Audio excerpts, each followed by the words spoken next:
Have you been betrayed? If so, the closer the betrayal, the more difficult it is. A betrayal by a close friend or spouse or loved one is more painful than betrayal by a person little known to you. Jesus was betrayed by one of his followers, a disciple named Judas. Judas was one of the 12 who sat with him during the Passover meal. Mark 14 tells us, "And as they were at the table eating, Jesus said, 'Truly I say to you, one of you will betray me, one who is eating with me.' They began to be sorrowful and to say to him, one after another, 'Is it I?' And he said to them, 'It is one of the 12, one who is dipping bread into the dish with me.'" Judas spent his life listening to and interacting with Jesus. Certainly, he saw the attempts of the scribes and chief priests to catch Jesus in his words. Watching this, he understood that he could play a key role in helping the chief priests with their problem and make a little money along the way. Though Judas may not have immediately known the depth of betrayal, sin has a way of extending much further than the immediate greed and intention of our heart. The betrayal of Judas is directly opposite of the teachings he learned from Jesus. He allowed selfishness to overcome his love for the Messiah, his friend and master. After the Passover meal, Jesus went with his disciples to the Mount of Olives, where I'm standing now. As it was Passover in Jerusalem, the city grew to 2 to 3 times its normal size. For lack of room in the city, pilgrims camped on the Mount of Olives, which also gave them a magnificent view of the temple. The Mount of Olives would have been dotted with campfires, animal noise, smells, and the sounds of sleep. Jesus, who had been staying in Bethany, did not travel back to Bethany on this night.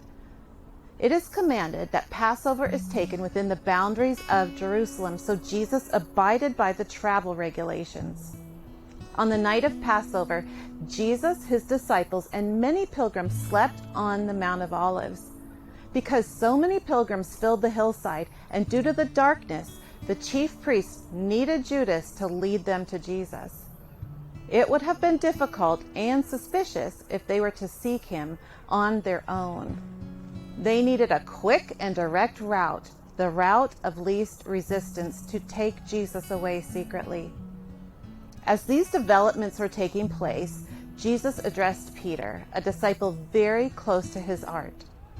Luke 22 tells us that Jesus said, "Simon, Simon Peter, behold, Satan demanded to have you, that he might sift you like wheat, but I have prayed for you that your faith may not fail. And when you have turned again, strengthen your brethren." And he said to him, "Lord, I am ready to go with you to prison and to death. I tell you, Peter, the cock will not crow this day until you 3 times deny that you know me." To summarize, Jesus knew Simon Peter would be tempted to deny him. Jesus, understanding this, prayed for Peter to have the strength to endure. Peter could not conceive that he would deny the Lord.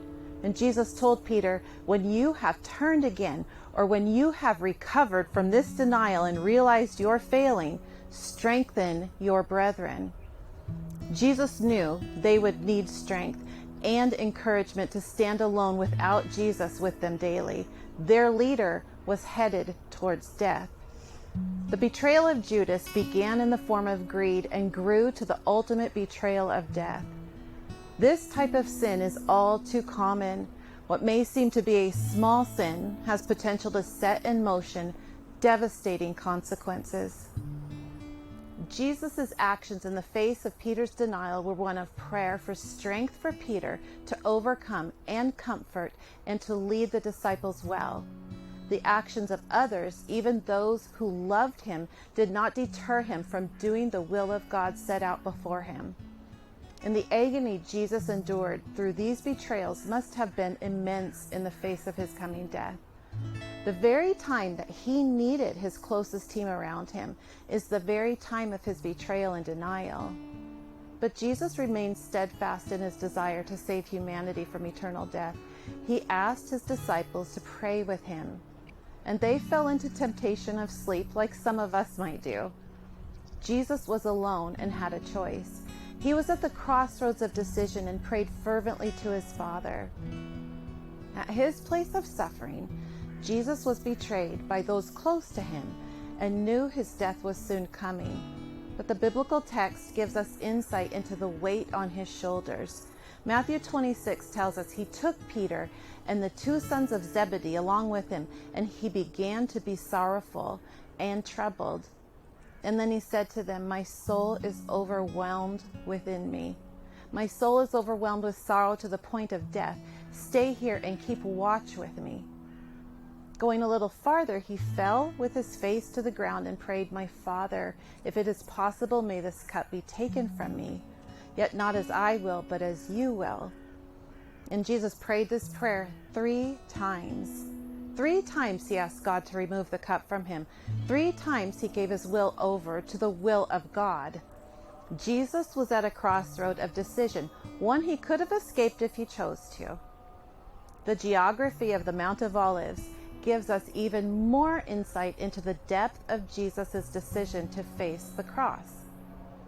The Mount of Olives faces the Temple Mount area, while the backside faces the wilderness.